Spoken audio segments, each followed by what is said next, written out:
Welcome to journalistic strength. Since you have obtained a camera in your possession, how are you feeling with it? Are you doing good with it? Because with your whole photojournalistic aspect. So actually, yes, I have the camera now. And actually what's funny is like while during the time I was waiting for the camera, I was like, I'm not gonna like waste my time. So I started studying and learning the different parts of the camera and kind of teaching myself because I did take photography sophomore year both semesters. So I knew like the basics, but it's like that was sophomore year. So I'm like, let me put this to use. So I started writing down. I actually have the notes right in here, but I started like writing down like what each part does really and like what settings to do to get like what certain like a certain outcome.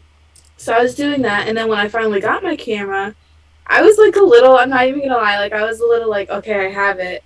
What do I do? No, but so my friend actually, she came over because she's right across the hall from me. So like, can we do a photo shoot? And I'm like, sure. And it was like on Halloween. And she had this idea of like, since it's down, like we have a downtown area and it was Halloween. So like everyone's obviously at parties and it's not as busy downtown. And it looked kind of like a ghost town, if you would say. Like it was weird. So we did a little like photo shoot, like the vibe, like I don't know, like there was like these orange lights and it just kind of like Mm-hmm. yeah, I mean you saw them, but like when you like blew them up kind of and kind of like lighten brighten them a bit, they look good. And she actually made a TikTok with them, which is kind of nice. Yeah. And so I feel like it's been going good. It's just I gotta like put myself out there, I guess, like get more practice, which I am. I'm doing uh another photo shoot this weekend, and then I'm doing like a video. Um, I don't want to say like a documentary, but like I'm videographing like um so basically like a project that we're doing in my one of my journalism classes is like we're supposed to explain a passion that we have and teach her it, and like that can range from like a certain food you like or a hobby you like to do. And for me, I'm doing poetry because I love poetry, but I want to do like what inspires that. Mm-hmm. So I'm kind of going to different places around Colombia and taking like pictures and videos, and I'm going to put it all together and like have a voiceover. Like it's like you're making a kind of a movie with it, really like a and it's gonna be I'm excited for it. So I feel like that but really I'm in Model 3.0 and I was modeling at first, which I still am, but I was like, I want to focus more on like photography because that's what I'm going to benefit the most from if Yeah. it relates to my profession. So she's like, you could just do both and just switch whenever you want. I'm like, okay, period. So then I'm now like I showed her some of my pictures that I took. She's like, "Oh my goodness, these are good." Heck yeah.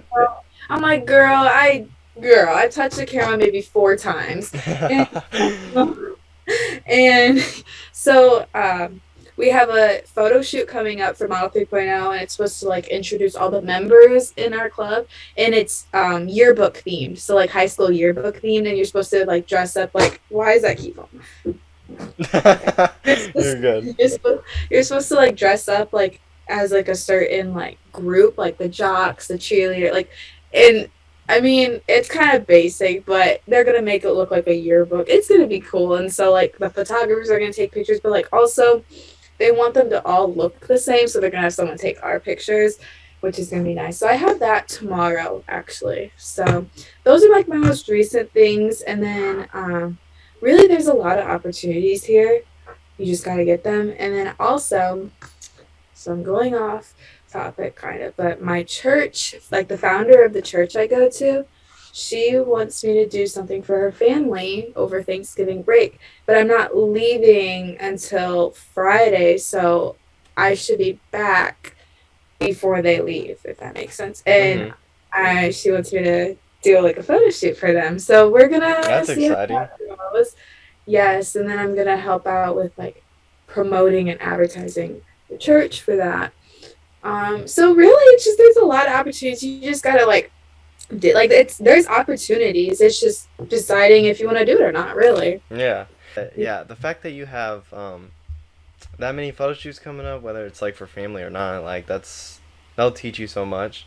Literally. Yeah, Literally. that's really all I want. Like I'm not looking to like be good off the bat. Like obviously I want to get practice and get out of my comfort zone. So it's like I don't know, I feel like here or in life in general, people want to throw themselves into a position that they're not even like the most educated about. And I Yeah. feel like I want to like learn before I actually have to take on something serious with photography or journalism in general.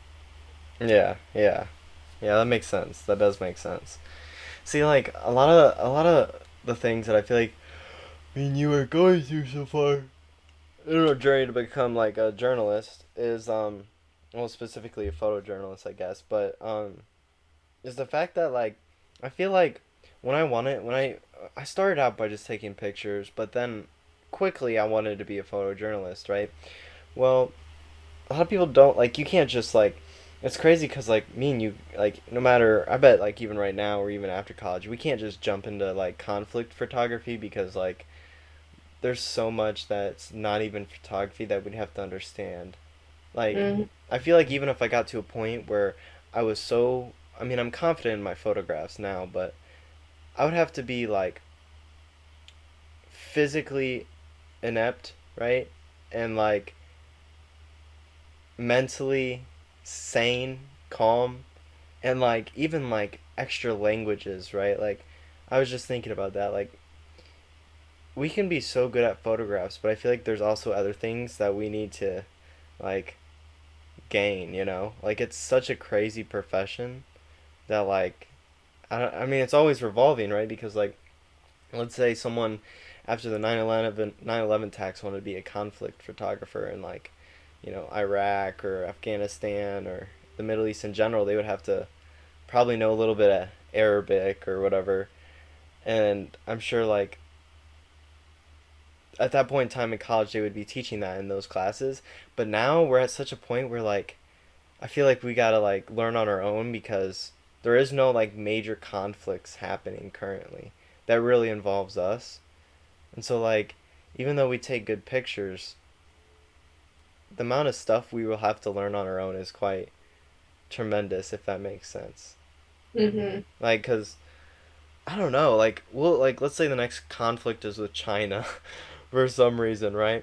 We might have to learn just for our own personal safety, whether we're on the Chinese side covering or on the American side, we might have to know Chinese a little bit, or we might, you know, like financially speaking, if we're freelancers, which most conflict photographers start as like a freelancer because like news companies and insurance if you something happens to you or whatever.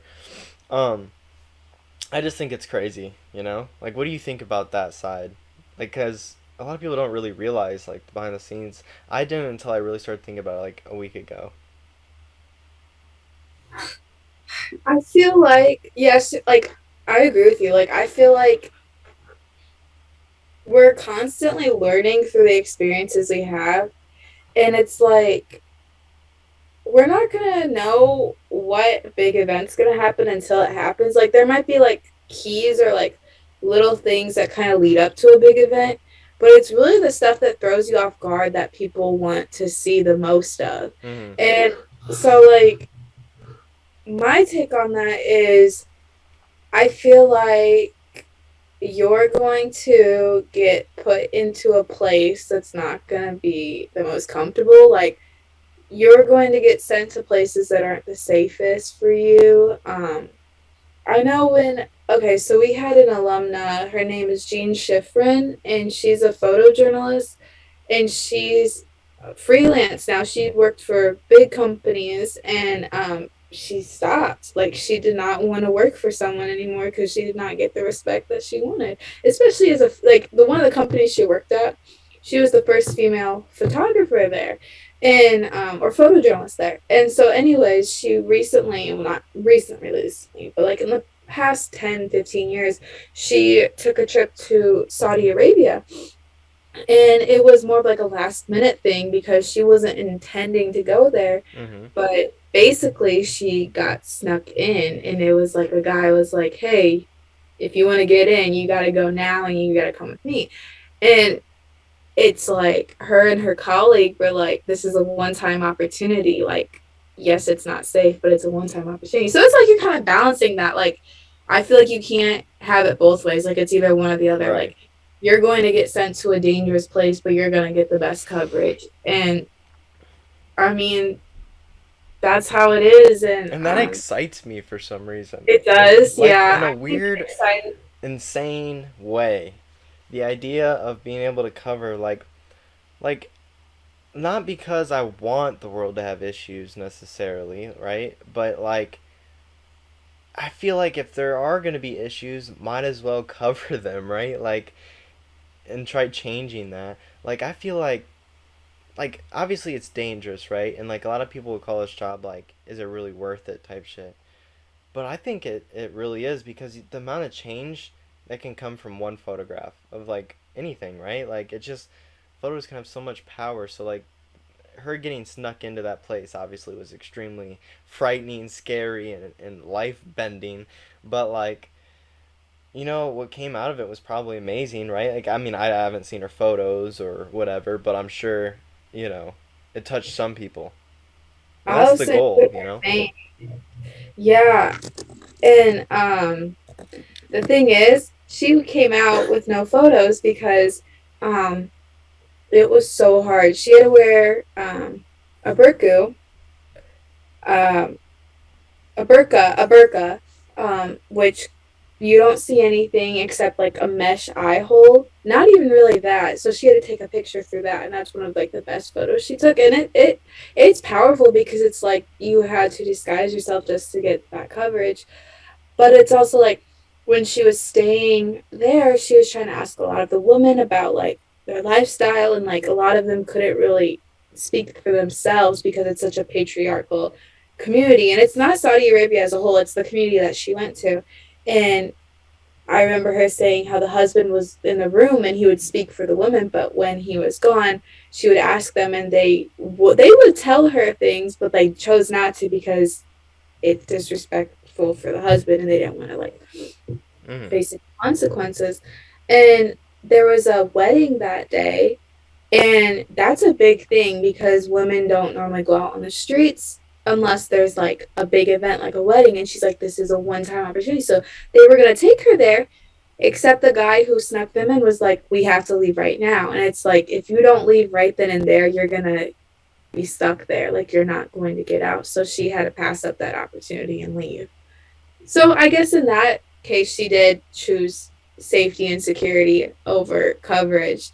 But when she got back to her editor, he was like, "So did you not get any pictures?" She's like, "Well, this is what I got, but I couldn't get like the ones that you wanted."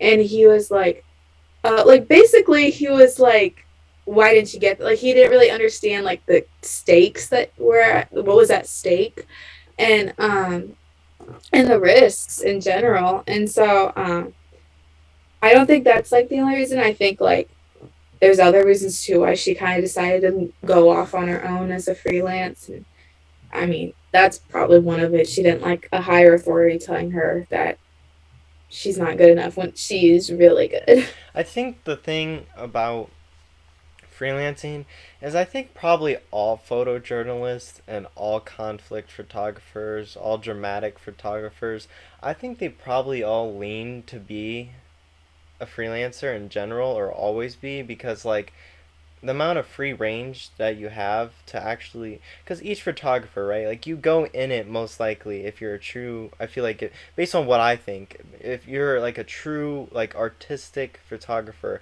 I feel like your main goal is to capture art for yourself as like a satisfaction, but also to share to others, right? And like I feel like even like I feel like the photographers that are like in a news source maybe are, I feel like they probably do it by not by choice but by maybe like they have to, right? Because you most of the time you get paid more as a photographer to actually be in like a news company of some kind. But I feel like I don't know. There's no way to really know unless you've done both like actually, but I feel like probably every photographer wants to be a freelancer, and that story of her kind of like explains that, right? Cuz like you don't want someone telling you what type of art you have to capture. You want to capture the art that you want to, and maybe even like the art that you can't capture shouldn't be judged, right? Cuz they weren't there type, you know. Yeah. I totally get that. Yeah. Um that yeah, yeah. And it's also like you want to do it for you because it gives you like you said uh like cuz you want to do it. But we're Right, also satisfaction, but like within satisfaction, yourself, yes, yeah. within yourself. How this is a question. So how can you have satisfaction with the work you do while also not being biased? How can you have satisfaction within yourself without being biased? Uh, Honestly, I feel like with art, like unless you have an ego problem, you won't necessarily be biased about your art. If anything, you're going to be biased towards other people's work and not Yeah. biased for yours because you're going to constantly be like, wow, that's a good photo, but I could have done better. Hmm. You know, but like there are times where I find myself like looking at a photo and being like, I'm like the god, like I'm like the best. But then there's also times where other people think a photo is really good and I think it's awful. I think it's just a balance, right? Like as long as you don't have like maybe like a narcissistic or egotistical value within your, let's say as example we're talking about photography, then I don't think like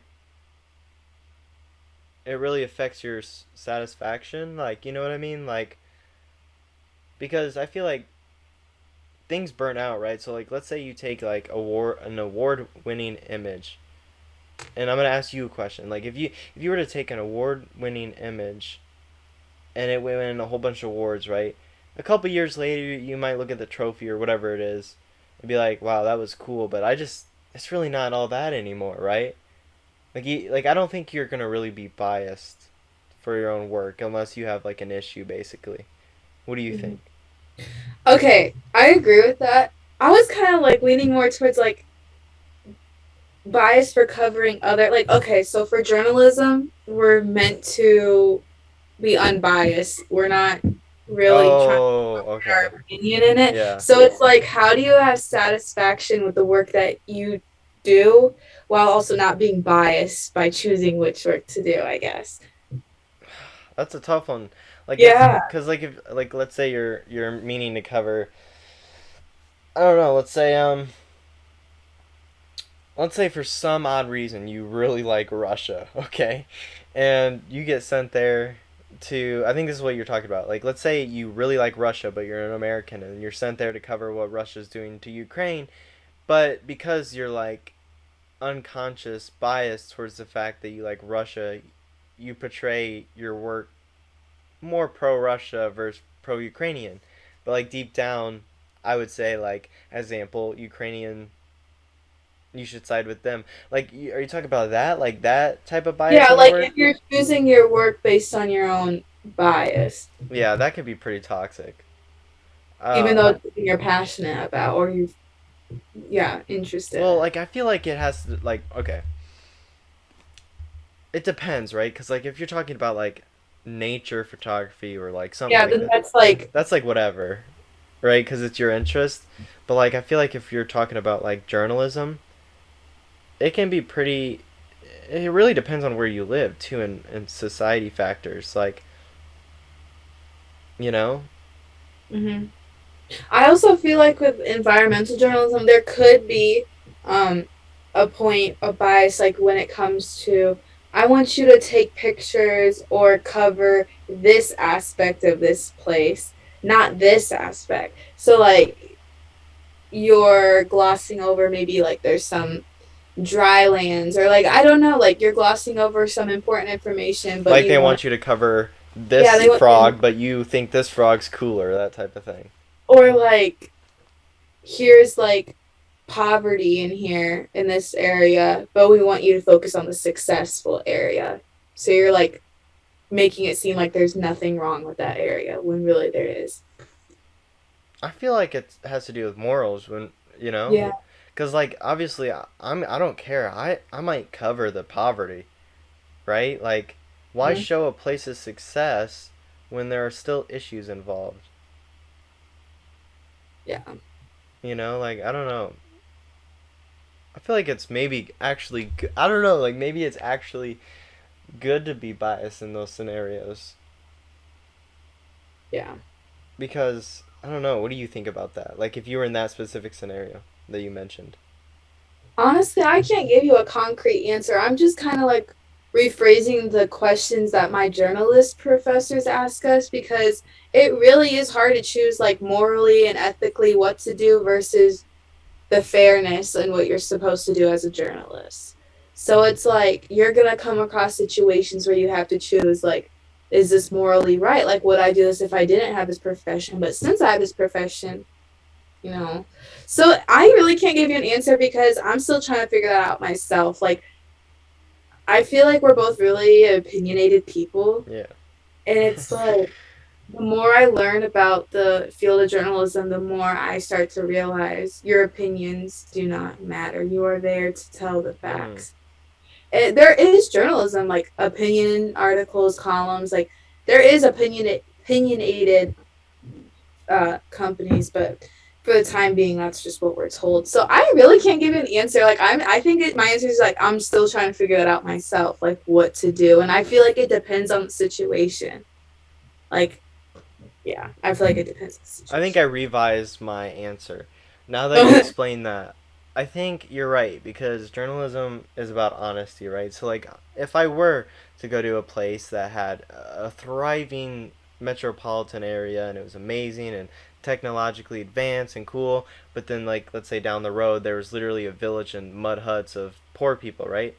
I think I wouldn't cover just one of them. I think what I might do is be like, as an example, right? I mean, this is fictional because this is just an idea, right? Of course, but I might be like, the city is very thriving, but as example, this so and so country has this issue to handle, even though they're doing great at this thing. You know what I mean?